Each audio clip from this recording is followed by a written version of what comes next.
Welcome to Confidently Wrong. We're really excited to be back. Despite what Mike will have you believe, this is not episode 9. He keeps trying to push that idea. Trust me, I've got all of the files saved on my computer. It's at least 12. This is episode 7.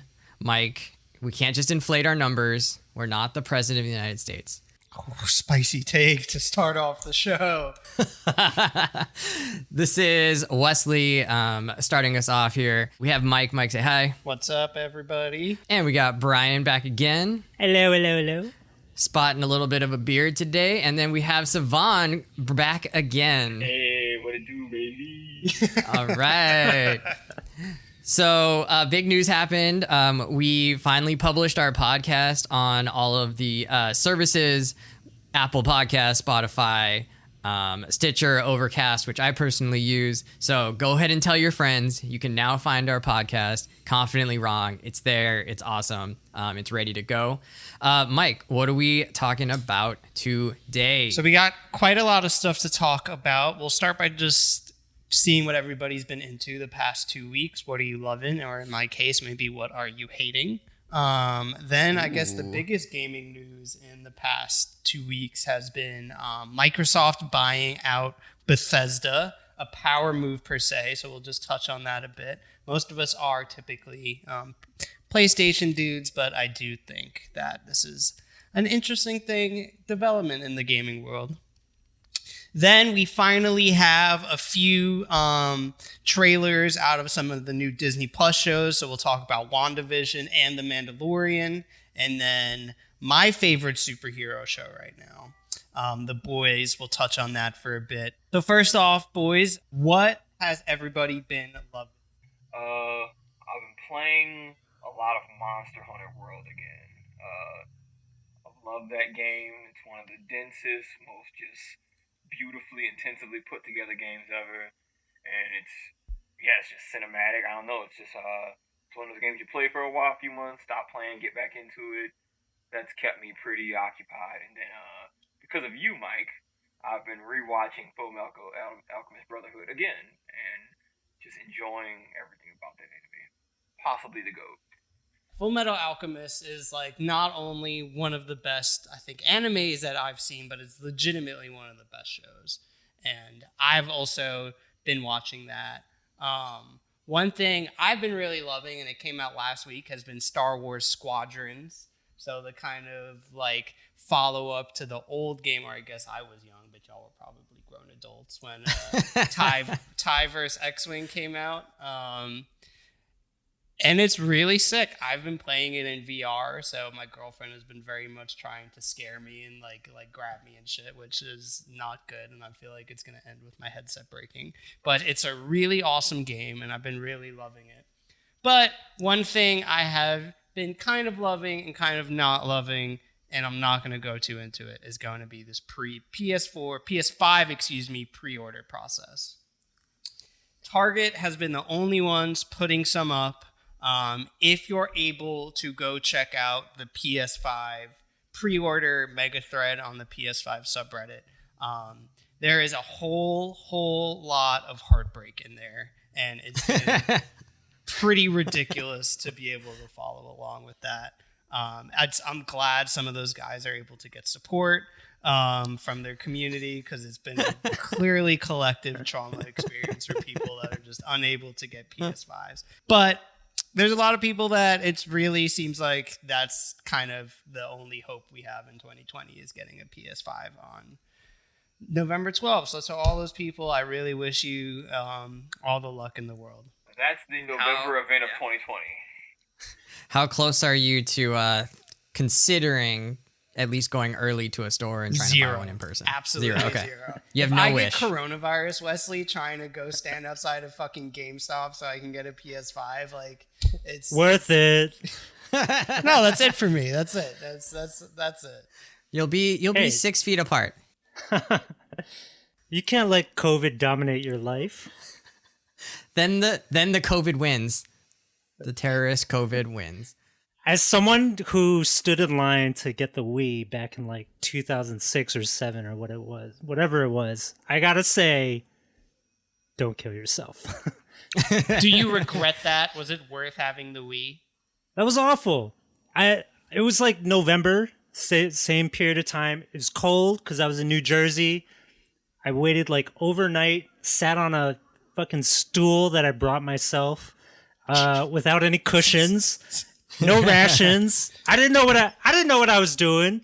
You know, I was like 22 or something like that. I was like, oh, I finally got my own job. I got some cash. I can buy my own Wii. Oh my god, that camp out no good guide would have been very useful for Brian at that point, I guess. Mike, you should have sent it to him from Reddit. So, that is a thing. I totally forgot about that. That was another thing. Someone had I'm an old dude, man. Guide for what to do if you go, and like most of it was just like general things for not being a dick. It was like, don't like curse at the people in front of you, like ask someone to hold your line, but if you have to go to the bathroom, like don't take forever. And it was like, that's I guess where we're at. But Brian, what would you have done besides bringing a cushion and perhaps a couple of granola bars? What would have made that experience better for you? A friend. I did that shit all alone. This segment is going really long. I don't have much to say. The thing that I've been into has obviously been the Lakers. Huge Lakers fan since I can remember, like reading all those box scores and shit in the LA Times. You know, the Magic worthy Byron Scott days. And so the Lakers being back in the finals right now is just chef's kiss. It's been great. It's been fun. The Heat obviously can do a lot of things schematically. They showed it in game, 3 on the other night. So tonight is game 4. We don't know how it goes. Hopefully it's 3-1 by the end of tonight. I'll be very excited. If it's 2-2, it's going to be very nervous time because the Heat are doing things. It's not just like luck. They're actually like making adjustments that are making the Lakers struggle. But it's exciting. It's fun to be able to root for a team that's been good, especially after quite a few years of being bad. I know a couple of you are New Yorkers, so maybe that's not like the same length of time, but it is. Obviously, it's frustrating. Don't talk to me about basketball. It's obviously frustrating to be root for the Lakers when they had like 17 wins and 26 wins. So we'll take it, you know, and even if like, God forbid they lose this year, like it's still been a great year. It's been fun to cheer for this team. So it's pretty cool. I'm excited. I feel like it. Most Laker fans will not share that sentiment. Yeah, you're like you're like a Laker fan I don't instantly hate. I was ready. I was like, all right, here we go. And then you're very reasonable and down to earth. I'm like, okay. You didn't say Michael Jordan once in that. I didn't. I do have a hot take that that LeBron is the GOAT though. Thank you. That's my take. This is not the podcast for that. Brian, what Very have quickly, you been into? I will say I hope it goes to 7 games. I've been what I've been loving this week. Let's see. I started watching Lovecraft Country. I don't exactly love that show. However, I have been playing a super geeky card game called Arkham Horror: The Living Card Game, which is like super nerdy. Same universe of Lovecraftian horror, which is just like an incredible board game. And I hope people out there go and play it because it's fucking awesome and it's way better than that TV show. Brian and I have played a number of board games and card games when we get to hang out. I still think of that like tree game. I don't even know what it's called, but that was Arboretum. Like a lot of fun and so simple. Yeah, if you guys are into board games or card games, hit up Brian. He's always on the new stuff. So while we're shouting out board games, before we move on, I think one honorable mention is Among Us, this like phone computer game that's really blown up. To me, seems exactly like the board game Secret Hitler. I don't know if y'all have ever played that one, but big shout out to that game. I think that is clearly some form of motivation for Among Us. But we'll go ahead and move on to just a little bit of gaming news we have the past couple weeks. And like I said, it's going to be Microsoft buying ZeniMax, and the owner of Bethesda. Bethesda obviously has made Fallout, Elder Scrolls, Doom, Wolfenstein, Dishonored. So that was a really huge deal. I think it was about $6 billion. So that was not something people were expecting the direction Microsoft was going to go in. So Wesley, summary, thoughts, and then we'll dive in. Yeah, I mean, I think you did a good job summarizing it. It's, I described it as like one monopoly buying another monopoly, and now we're just a inception monopoly going on here.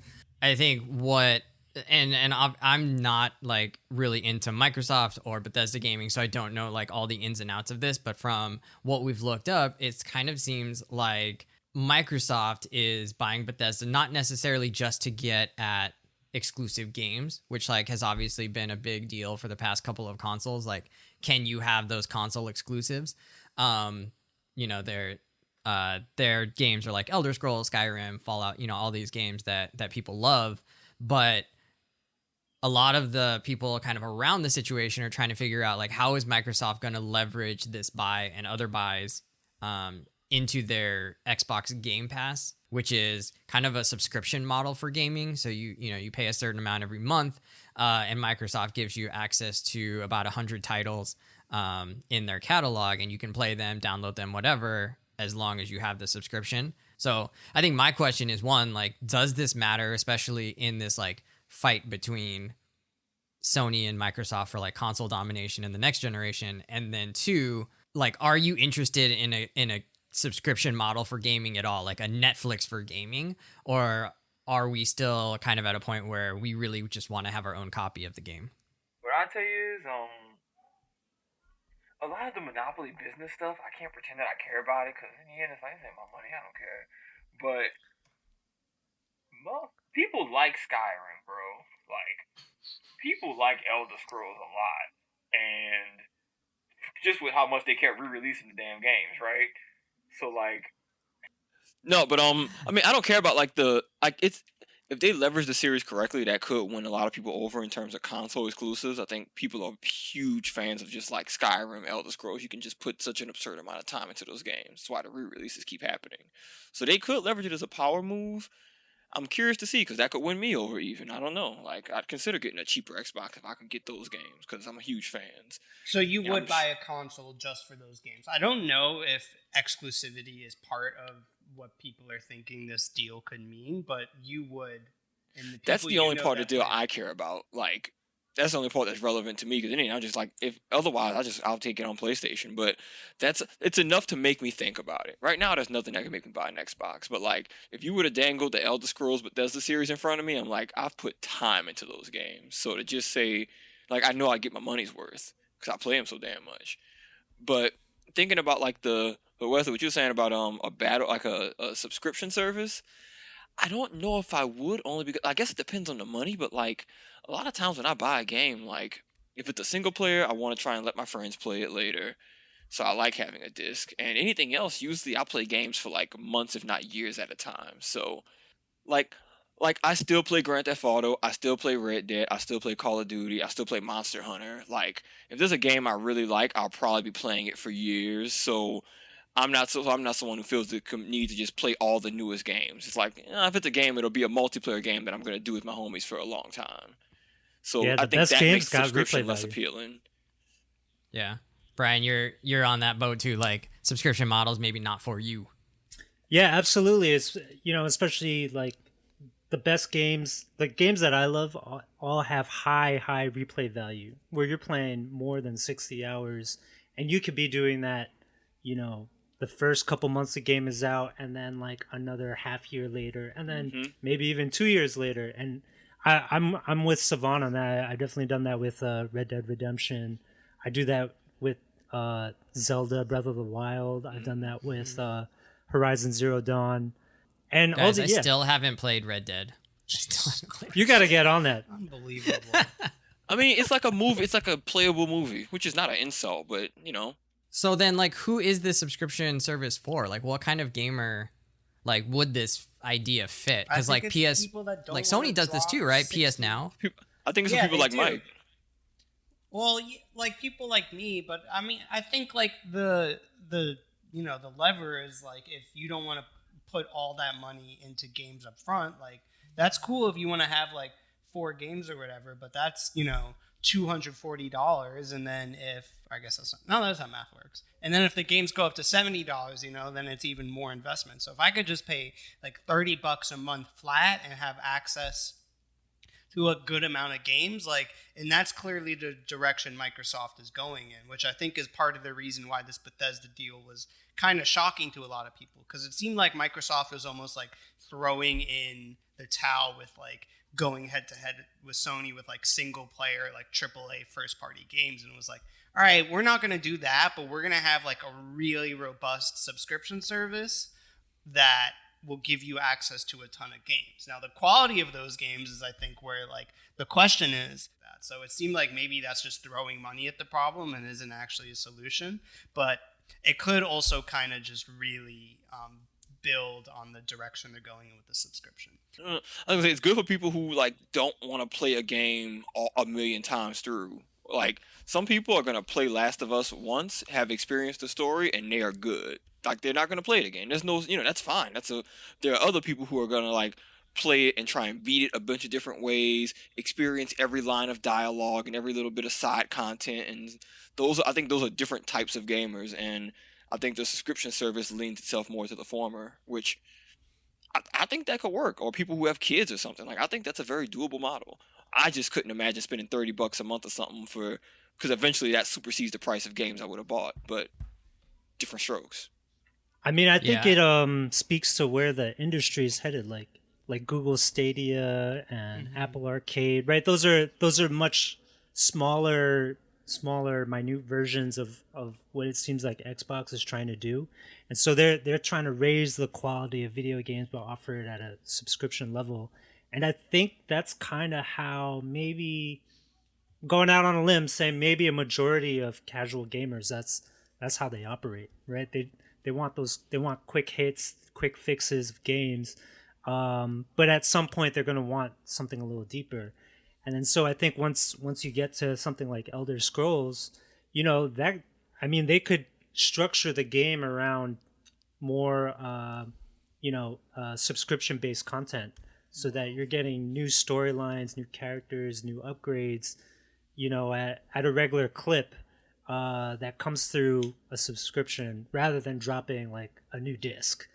And I think every several years. I think they did make an effort because I think that's a legitimate concern, right? If we're using buying these really huge single player games to kind of supplement what we're already doing, I think there were some concerns that this was going to impact the actual content of the games and the actual development of them.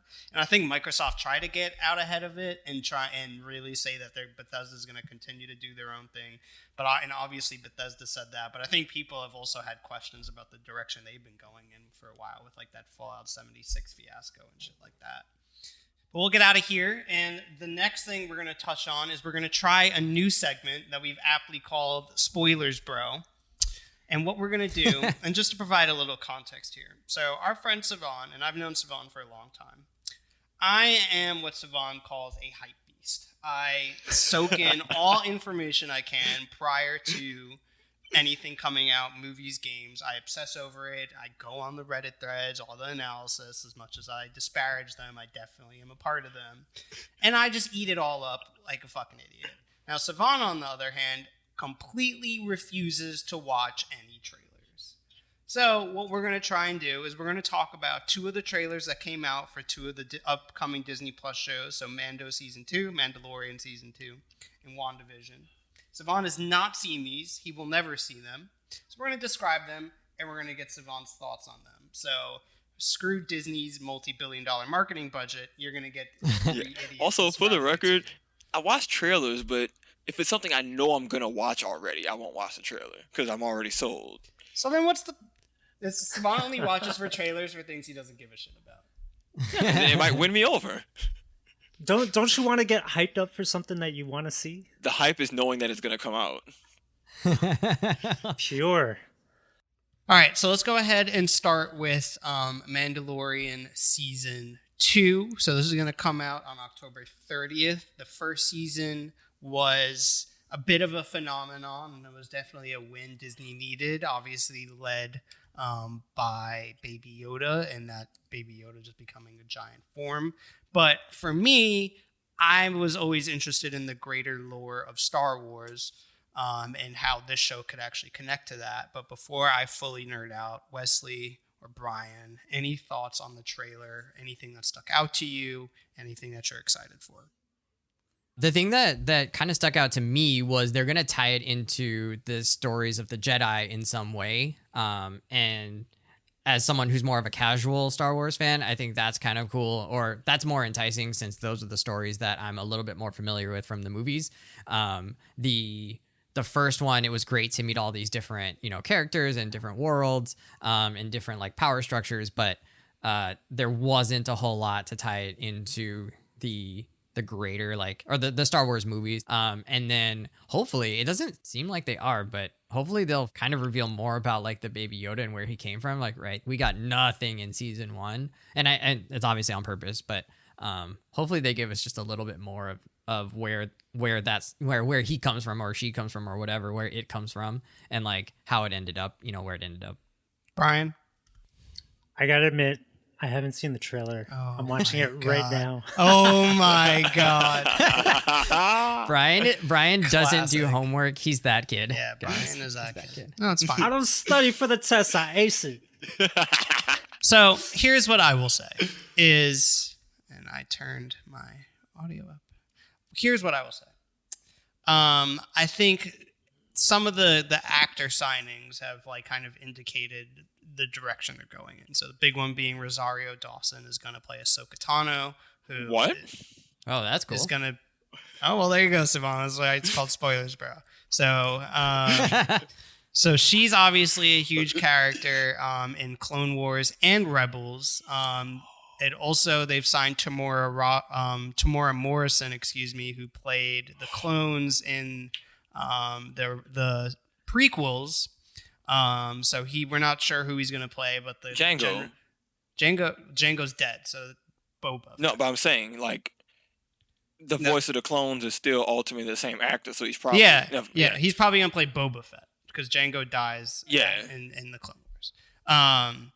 And there was a brief hint for Boba in season 1. There's also talk of Sabine Wren from Rebels. So it really seems like, especially with like Dave Filoni and Jon Favreau, and how they're clearly committed to the greater lore of Star Wars, and how much Dave Filoni was involved in the Clone Wars, and how he connected that into the greater lore. It really seems like this is going to start kind of deviating away from more of the episodic. Like, obviously there was Baby Yoda and the actual Mandalorian throughout the whole first season, but it really seems like now they're going to start building a larger kind of scale show. So it really just seems like this is going to be probably the biggest step since Disney's bought Star Wars in terms of actually building on the lore. And for someone that I love Clone Wars, I love Rebels, I love all those characters, and I really loved the first season, I think this is actually going to be like probably the best Star Wars content out there.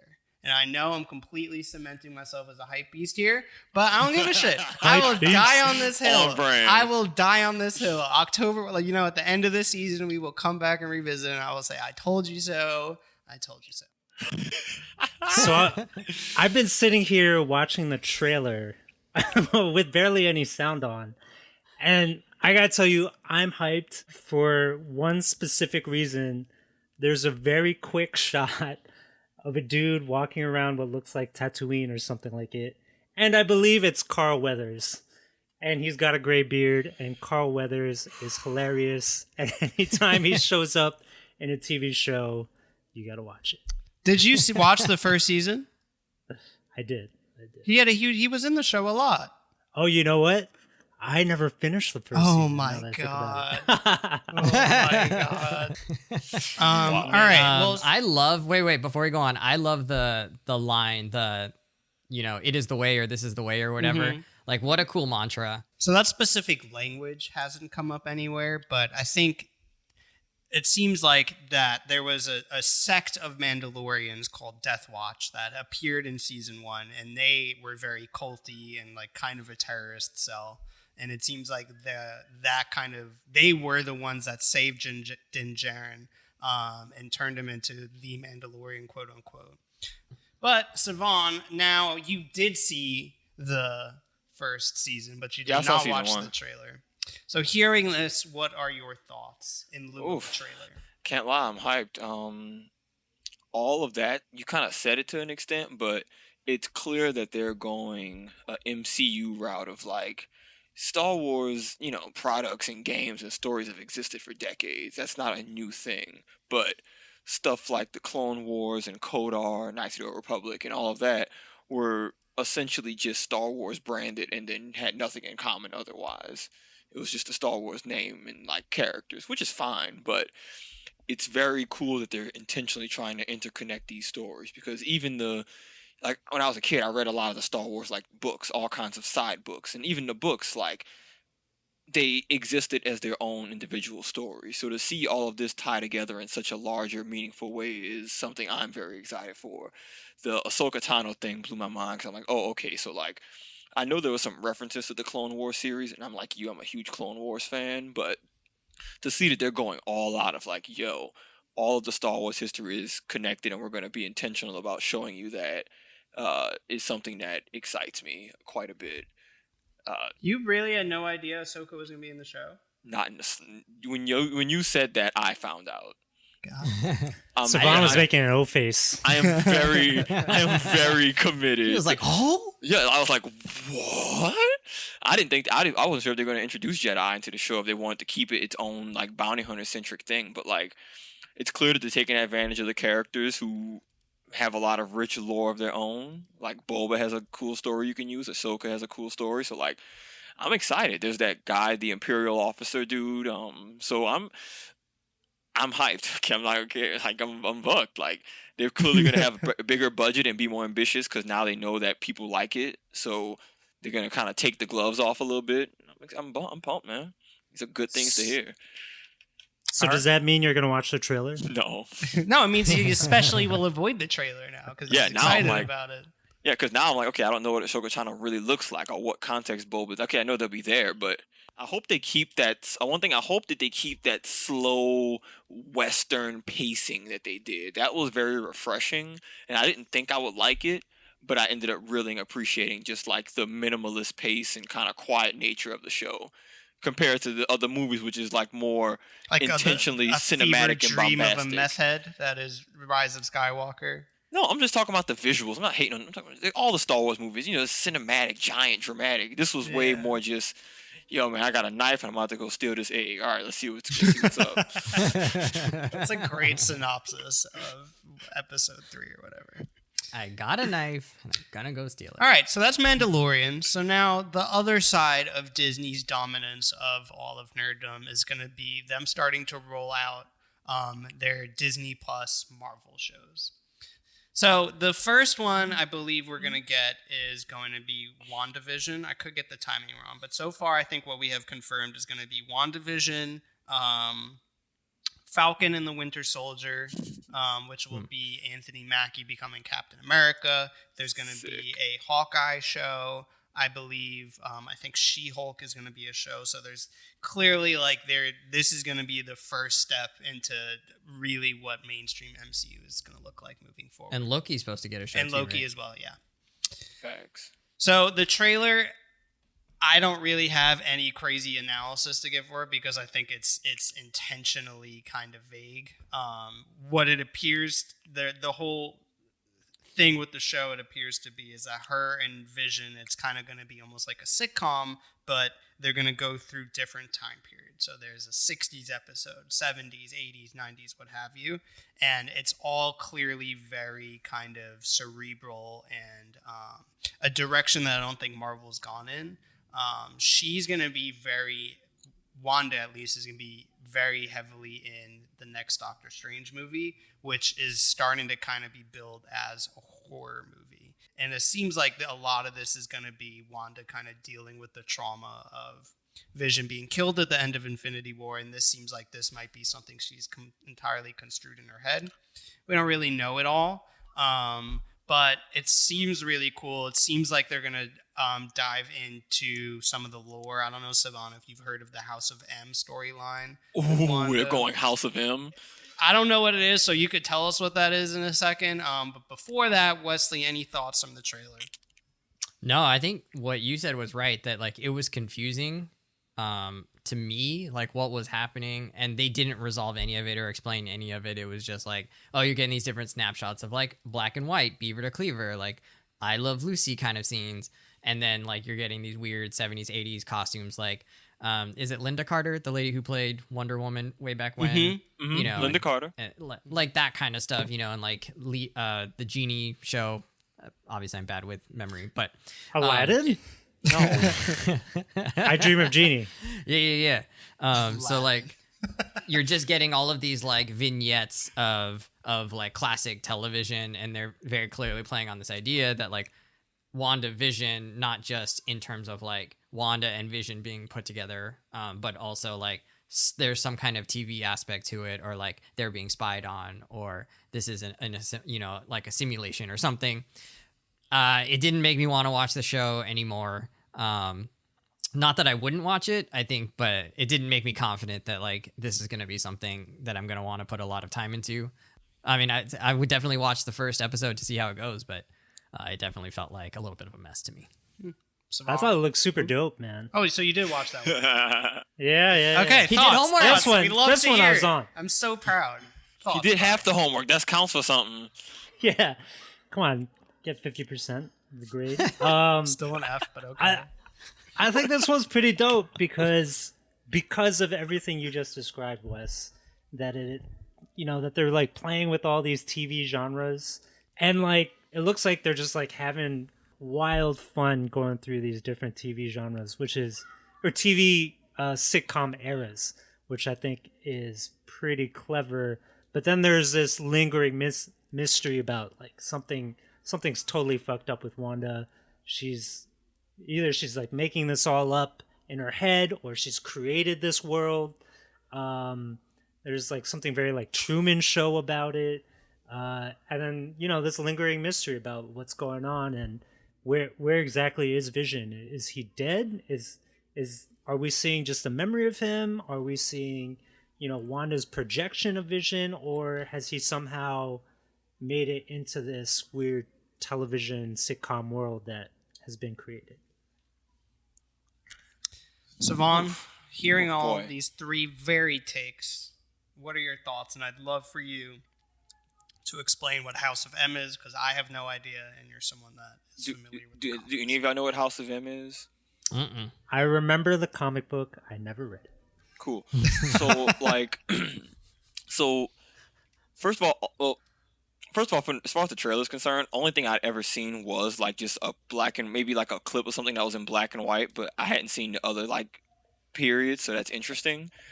So House of M is a storyline where in the comics, if in the MCU, Scarlet Witch, Wanda is given, she's a mutant. She isn't given her powers from the Infinity Stones like in the movies are. In the comics, she's just a mutant, child of Magneto, brother of Quicksilver still, but she's Magneto's daughter. The entire thing about her whole shtick is that her powers are busted, like OP to the point where she can't control them, and her character often struggles with mental health issues. That's a theme in her being unstable, but then also having this absurd amount of power. So, without getting into the ridiculous details that is still like a Marvel comic, her powers at a certain point allow her to essentially alter reality. At a certain point, it's busted. And in the wake of a huge conflict, she basically ends up saying the phrase "no more mutants," and her powers, I think, depowers, I want to say like over 95% of the world's mutant population. So the entire premise is like everybody loses their powers. And it changes the entire status quo of the mutant community. And, there's a lot of things about, okay, they end up establishing their own country. There's a lot of stuff that happens afterwards and a lot of like offshoots because of that. But the gist of it is that she essentially like destroys the mutant community with her absurd powers. So what's interesting about the trailer, and then I'm sure if you've watched the movies, is that they don't go that direction at all with her. She's essentially like a telepath, and a really, really strong one at that. The show is interesting because and also I guess it's interesting that she's going to be in a Doctor Strange movie, right? Because that means I think they're going to go all in on her being like next level powerful. She's not just, and they kind of hinted at it with her being able to wreck Thanos so handily in the movie and destroy an Infinity Stone. They kind of hint at her being stronger than she comes on as she shows, but Wanda's powers in the comics are busted and changed, and like you get into reality shifting territory. So I think she fits right in with Doctor Strange, especially in a movie that's literally called the Multiverse of Madness. A lot of her comic stories do get into the multiverse time travel aspect because if someone's out here altering reality, nothing's off the table writing wise.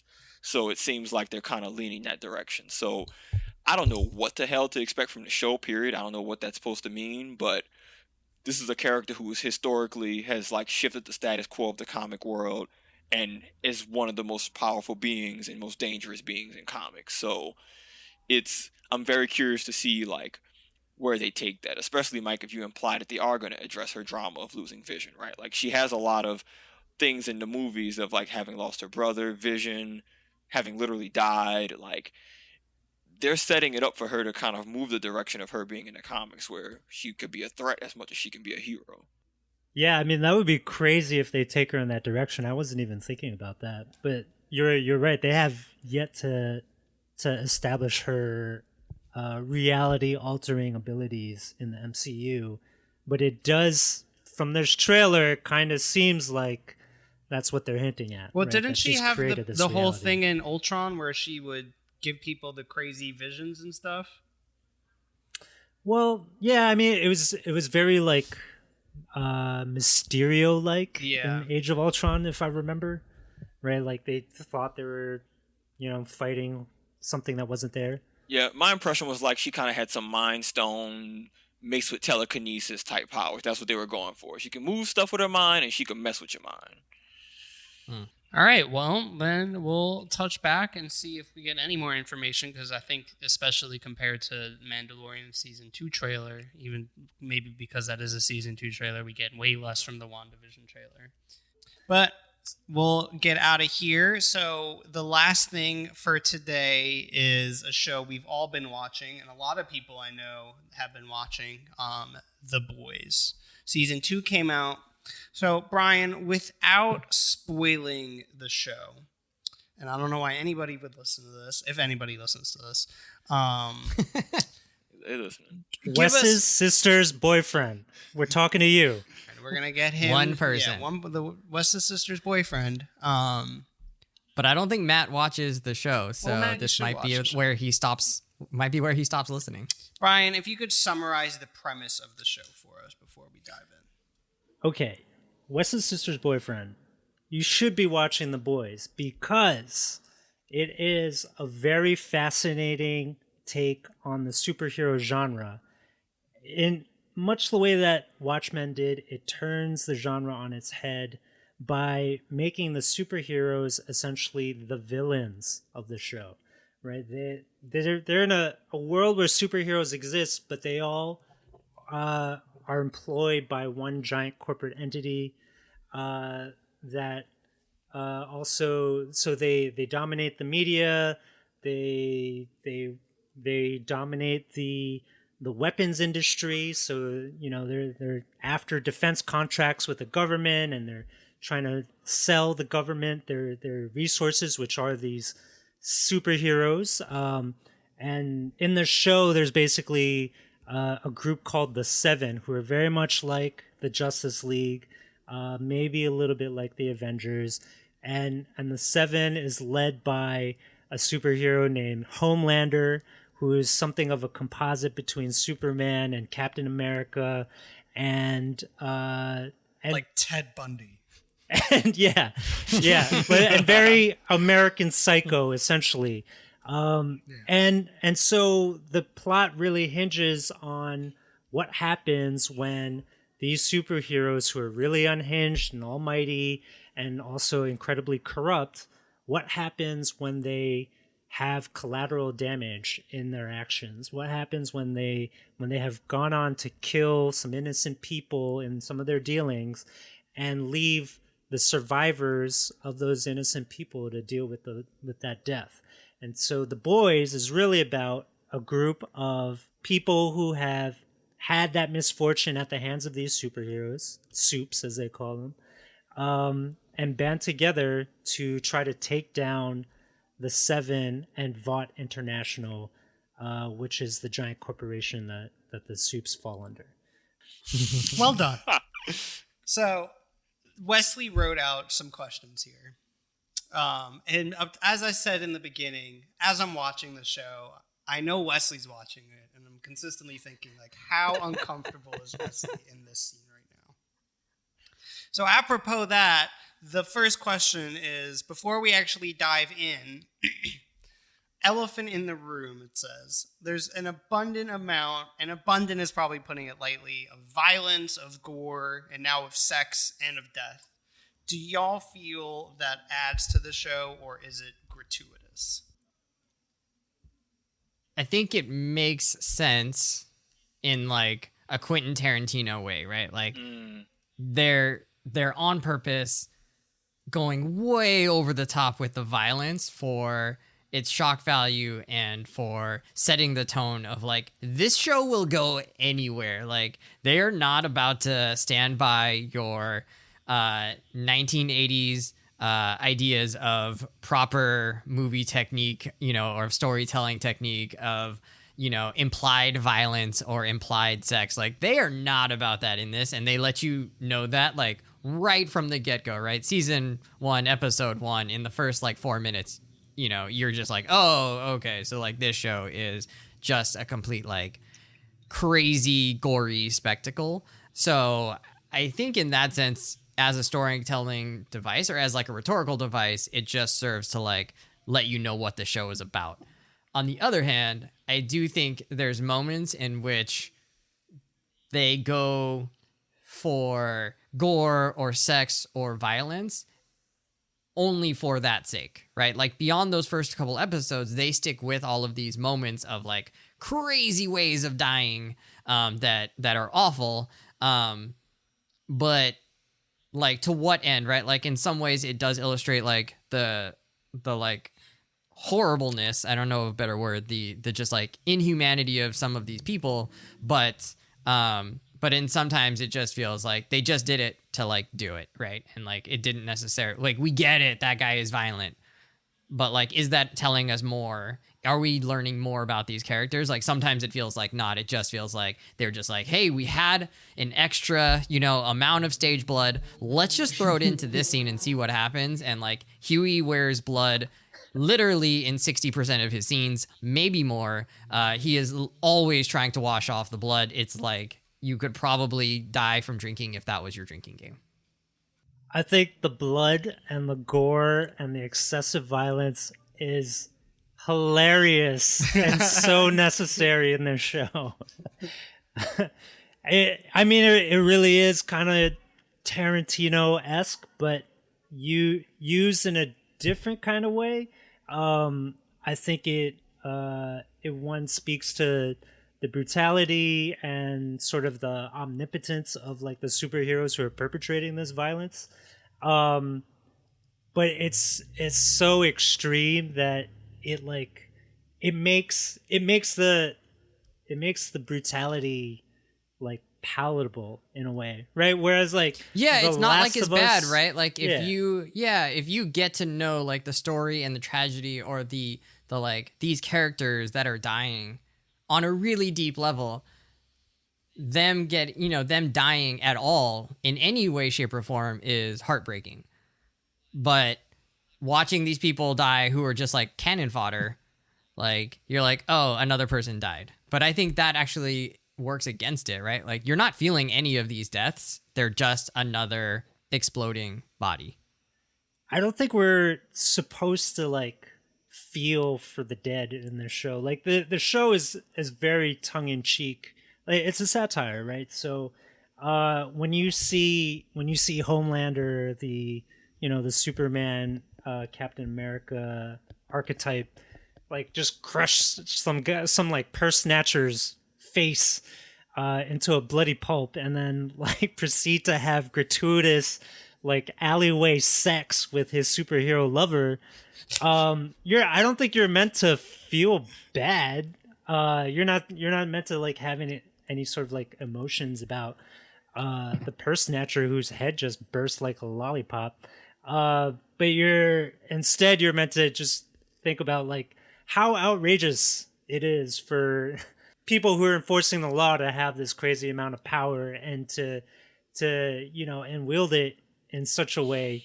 And I think because it is so ridiculous, it can comment on everything going on in our real world with a little bit of distance and humor. So that, that actually opens us up to then be able to like, see those parallels more directly without turning us off from the entertainment of the show. Man, it is a good thing we brought these two on, Mike. They're just so much smarter than we are. No, so I mean, I feel like I mean, y'all are both right. Like, I'm with Brian on that. The violence is meant to be so gratuitous that it actually is supposed to be like, how something so over the top it's no longer achieves the same effect. Like The Boys is more violent than a Saw movie, but a Saw movie still makes me more uncomfortable because of the context and how it's done. And so like The Boys is this brutal show, but one, it's so over the top brutal and sometimes unrealistically brutal that it's like, all right, it's kind of that tongue in cheek vibe. But what I like about the violence is that I think it contrasts, like Wesley, you were saying, it contrasts well against that. It's not the implied violence. Yeah, he has this amazing, bright, vibrant, inspiring uniform on, but he's also going to have his entire fist covered in blood because he literally punched a man through the chest. Like, that's what happens when you punch a dude through the chest. So, like, it does kind of, like, not do that whole fake cleaning up. Like, no, this is a superhuman. If you are a superhuman, when you hit people, it is not going to... There's no version of that looks pretty. And so... even the MCU doesn't do that well. Like, hey man, that dude should be wrecked right now after getting bopped. Yeah. But so that's something. So like in that sense, it grounds how powerful those people are, because humans are essentially nothing to them. But I don't disagree with you. But so in that sense, it works. But I can think of at least like 2 or 3 scenes where I'm like, y'all probably didn't need that. It probably wasn't necessary then, but. For the most part, I think they do it well to set the tone of it. Works well for the tone of the show. But if the show wasn't a satire, I wouldn't be a fan of it. Yeah, but like I feel like sometimes the show wants you to take it seriously, right? And it's like we have an interesting thing to say or something interesting to say about superheroes or about power and how it's wielded in corruption. And so like I feel like there are moments where you do have to take the show seriously, or it wants to be taken seriously, and yet it continues to like not take itself seriously, right? And so they're trying to walk a fine line, and sometimes I feel like they kind of fall over that line in some ways, to its detriment. And that's just me. I don't think that like I think they're doing it, on purpose. So I'm not a creative. I don't write TV, so. I'm no expert here, but that was just sort of my feeling on it. No, I think that's a completely fair point. Like, there's a few scenes I can think of I'm remembering where I'm like there's a scene with Homelander's killing like those terrorists, and like that it was violent, but also like that one stuck with me emotionally because of how the scene was executed. But I agree with you. There were some others where I'm like, I don't know if I should feel bad for this. I don't know if I should be feeling bad for somebody or not right now. Like, is this meant to be like a haha, this is ridiculous death, or like a yo, that dude is fucked up death? And like, it is when you're shifting so rapidly between 2 huge tones. Like, it's like you're gonna definitely like it's definitely gonna be hit or miss for people. So I mean, he's that's a very definitely fucked up. There is no anything about it. He is fucking batshit crazy. Like, holy shit, what a psychopath. But for what it's worth, the comics are exponentially more violent. So that was going to be my next question, Savon, is I know you love the comics dearly, and it's one of your favorite comics of all time. So I'd love to hear some of your thoughts on how the comic compares to the show. This is what I'll say. Wesley, anything that you dislike about the Boys TV show is amplified exponentially in the comic. The comic is comfortably one of the worst things I've ever consumed. I am hate reading it right now. Like when I was getting my hair done the other day, and when I was ending it, I was like, all right, I'm gonna just read The Boys. That's what I'll do while I'm in the chair. And I'm reading it, and I'm just like, this is awful. What is bad about it? It's more violent. Way more violent, which I know that sounds ridiculous. It is exponentially more violent, and I do not use the word exponentially lightly. Can you give us an example? Okay, yeah. So remember how in the first episode, on one of the early episodes, they do the whole botched flight saving deal? Mm-hmm. Yep. In the comics, there's an extended, like, it's like that, but instead of it just being Homelander and Maeve, it's the entire group of the 7. They go in, they don't have a plan because they can't hear because of like the jet stream. Homelander in the plane is trying to calm the people down. He yells so loud that he actually bursts everyone in the plane's eardrum. Like, you see blood bursting. There's a point where when they realize that the plane is gonna crash, he jumps out and tries to like ditch their speedster who hops onto him. He flies out and then decides, I'm gonna try and hit the plane with my body to level it out. That doesn't work. The plane crashes into like some major New York bridge. It's super violent. There's like body parts everywhere. It's just like the gore is worse, but I think what I hate more so is that there's just a gratuitous amount of like sexual violence that I just was like genuinely bothered by. Like even the scene where like Deep tries to harass Starlight, like sexually harass her, and you know that whole bit, like in the like, I mean, to keep it 100, keep it a $150. Like in the comics, it's just like a straight up all out rape scene with multiple characters, and I was like, are you serious? Like anything bad you see in the show, I promise you, they toned it down noticeably. So you were reading this while you were getting your hair done? I was reading this while I was getting my hair done. Was the person doing your hair like concerned for you? Like, what are you fucking reading right now? No, because look, I was reading a comic and you couldn't, I was kind of like, I don't know, it wasn't like I don't know, maybe she did see, but what I'll tell you was it was awful. And some of it's just like there's a X-Men parody that the show doesn't touch on that at all. There's parodies of other superhero teams too, but like there's an X-Men parody, but the guy is like egregiously a pedophile, and it's just done in a way that's like, okay, this is clearly just done to be shocking for the sake of. There's literally a scene where there's a team of frat superheroes at a St. Patrick's Day bar who go out and are literally the 7 of them pissing on a passed out dude on a bathroom, and Huey's with them because he's infiltrating, and I'm like, what the hell am I reading right now? I think you raise a very good point about like why the show struggles, because they're trying to be shocking but like have a point at the same time, and maybe they don't always have one, you know what I mean? And it sounds like the source material doesn't provide them with enough of that insight, so it's like up to the show to fill it in, and the show does a much better job. Yeah. All right, well, any other thoughts, gentlemen, before Wesley takes it away for the rest of the day? It was also super racist. That gets a footnote.